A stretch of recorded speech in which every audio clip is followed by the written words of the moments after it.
YouTube দেখে আমার কিছু কিছু খাবার বানাতে খুব ভালো লাগে, কারণ সব বিষয়ে সবাই এক্সপার্ট না, অনেক অঞ্চলে রান্না অনেক রকম আছে। তো আমি ইউটিউব দেখে প্রায়ই রান্না শিখি। তো সাবুদানার পিঠাটাও আমি একজনকে ফেসবুকে দেখেছিলাম বানাতে, কিন্তু রেসিপিটা খুব অল্প দিয়েছিল আর কি, পুরো রেসিপিটা দেয়নি। আপু পুরো ভিডিওটা করতে পারেনি বানানোর সময়। তো ভাবলাম তাহলে ইউটিউব ঘেটে দেখি তো সাবুদানার রেসিপি কোনো আছে নাকি, পিঠার রেসিপি। অনেক রেসিপি পেলাম সাবুদানার পিঠার। তো হাজব্যান্ড বাসায় সেদিন ছুটির দিন ছিল, তো ভাবলাম তাকে একটু করে খাওয়াই।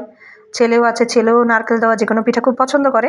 তবে সাবুদানাগুলোকে প্রথমে একটু গরম পানি দিয়ে ভিজিয়ে রেখেছিলাম কিছুক্ষণ, এবং একটা চাকনিতে আমি দিয়ে গিয়েছিলাম যেন পানিগুলো একটু সোক করে। এরপরে আমি কিছুটা কুড়ানো নারকেল দিয়েছি, তার সাথে অল্প একটু লবণ এবং চিনি আমি মিশিয়েছি। চিনি আমি 2 দফায় মিশিয়েছি, প্রথমবার একটু কম মনে হয়েছিল, যার কারণে পরে আবার চিনি দিয়েছি। নারকেল কোড়ানোটা আমি আরেকটু বেশি দিতাম, কিন্তু ভয়ে ভয়ে ছিলাম আসলে, কারণ প্রথমবার বানাচ্ছি, আগে কখনোই আমি সাবুদানার কোনো পিঠা বানাই নাই।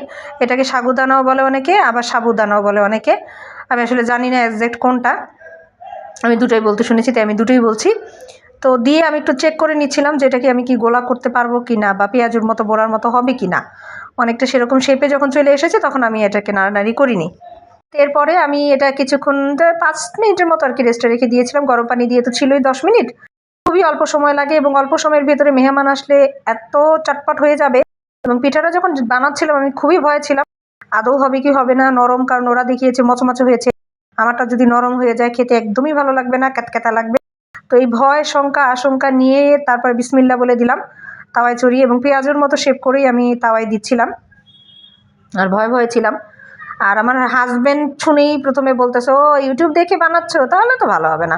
এটা শুনে তো আমার কষ্টও লাগলো, আবার জিদও আসলো যে কেন ইউটিউব দেখে বানালেই সেটা ভালো হবে না, কেন যদি বানাতে পারি আলহামদুলিল্লাহ, আল্লাহর নাম নিয়ে শুরু করে ফেলছি। তো দেখা যাক, ভয়ে ভয়ে বানাচ্ছি, এবং যখন উল্টাচ্ছিলাম না 5 মিনিট পরে এসে আমার ভয়টা না আরও বেড়ে গেছে। আইসা দেখি যে এইটা নরম তুলতুলে বালিশের মতো, কেমন জানি ত্যাকত্যাকা ত্যাকত্যাকা একটা ভাব। আমি তো দেখে পুরো ভয় পেয়ে গেছি। আমার আল্লাহ আমি কি বানালাম, এটা এরকম ত্যাকত্যাকা নরম কেন, কেউ খাইতে পারবে না, সবাই পচা বলবে। তারপরও অনেক ধৈর্য নিয়ে মিডিয়াম জালে আমি দীর্ঘ সময় প্রথম ব্যাচটা ভেজেছি। পরের ব্যাচটায় আমি একটু জালটা বাড়িয়ে দিয়েছিলাম, কারণ তখন একটু সাহস হয়ে গিয়েছিল আর কি। দীর্ঘ সময়ে জাল দেওয়ার পর যখন দেখলাম মোটামুটি একটা কালার এসেছে, তখন আল্লাহ ভরসা বলে বিসমিল্লা বলে উঠাই নিছি, যে দেখা যাক। এবার উঠাই নেওয়ার পরে দেখি যে যদি মচমচে হয়। যখন আমি উঠাচ্ছিলাম তখনই হালকা হালকা মনে হচ্ছিল যে না, মনে হয় না এতটা নরম থাকবে, একটু ঠান্ডা হলে আমি দেখি 2-1 মিনিট পরে কী অবস্থা হয়। একদম গরম গরম, তাই হাত দিয়ে বুঝতেও পারতেছিলাম। তো যাই হোক, পরিবেশন করলাম ছেলে আর ছেলের বাপের মুখের সামনে। তারা দেখি সবাই মচমচ করে খাচ্ছে একদম। তা আমি এসে একটু উঠালাম, ভেতরটা একদম স্টিকি, এবং বিশ্বাস করবেন না বাইরেরটা এত মজা এবং এত মচমচে। আর চিনিটাও আমি একদম পরিমাণ মতো দিয়েছি, বেশিও না কমও না।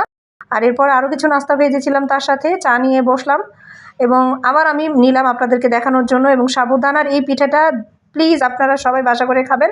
একদম মচমচে বাইরেরটা, ভেতরেরটা একদম নরম, খেতে অনেক মজা। আমি সত্যিই ইউটিউব দেখে সাকসেস হয়েছি। আপনারা মেহমান আসলে বানাবেন। ভালো থাকবেন।